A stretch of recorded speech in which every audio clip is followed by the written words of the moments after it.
മുസ്ലിം ജമാഅത്തിന്റെ ആഭിമുഖ്യത്തിൽ ഒക്ടോബർ 4-നാണ് അസൈദ് ഉദാറത്ത് പോക്കോയി തങ്ങൾ 110-ാം ആണ്ട് നേർച്ചയ്ക്ക് തുടക്കമായത്.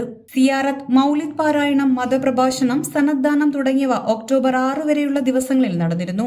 കഴിഞ്ഞ ദിവസം ദുആ സമ്മേളനത്തോടെയായിരുന്നു സമാപനം. നിഹാൽ ഹാദി അൽ മുഖ്തദി സമ്മേളനം ഉദ്ഘാടനം ചെയ്തു.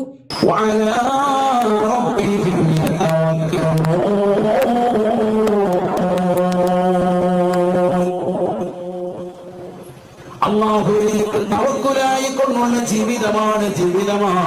എന്ത് പ്രതിസന്ധി വന്നാലും, എന്ത് വിഷമം വന്നാലും, എന്ത് പ്രയാസങ്ങൾ ലഭിച്ചാലും അല്ലാഹുവിൽ നിന്നുള്ളതാണെന്നുള്ള അചഞ്ചലമായ ഈമാനാണ്. തന്റെ കുടുംബത്തിൽ ആര് മരണപ്പെട്ടാലും അത് വാപ്പയാകട്ടെ, സഹോദരനാകട്ടെ, സഹോദരിയാകട്ടെ, അവരെല്ലാവരും അല്ലാഹുവിൽ നിന്നുള്ളതാണ്. അവരിലേക്ക് തന്നെയാണ് മടക്കമെന്നുള്ള ചിന്താഗതി ഏതൊരു മുസ്ലിമായ മനുഷ്യനെ വെച്ച് പുലർത്തുന്നുണ്ട്. ഹിദായത്തിന്റെ സന്മാർഗത്തിന്റെ വാതില് അല്ലാഹു തുറക്കുമേ.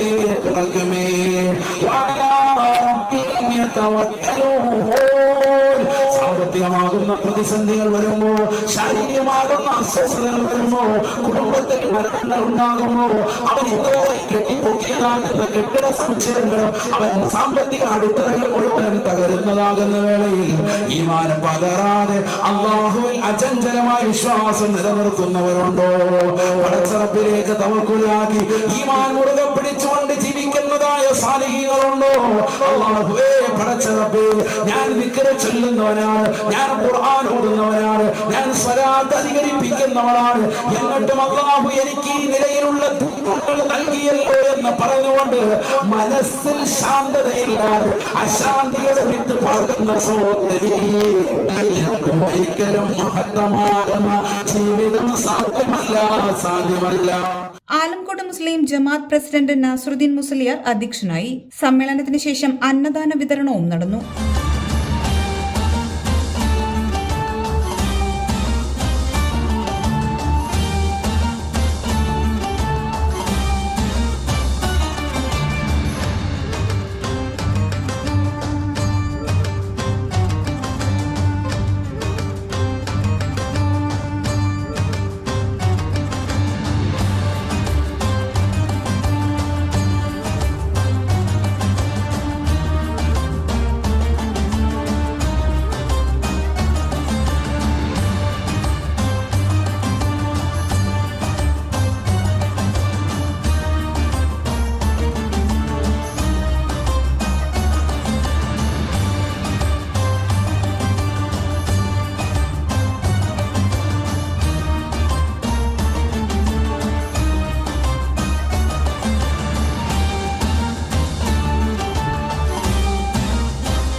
HP News 24/7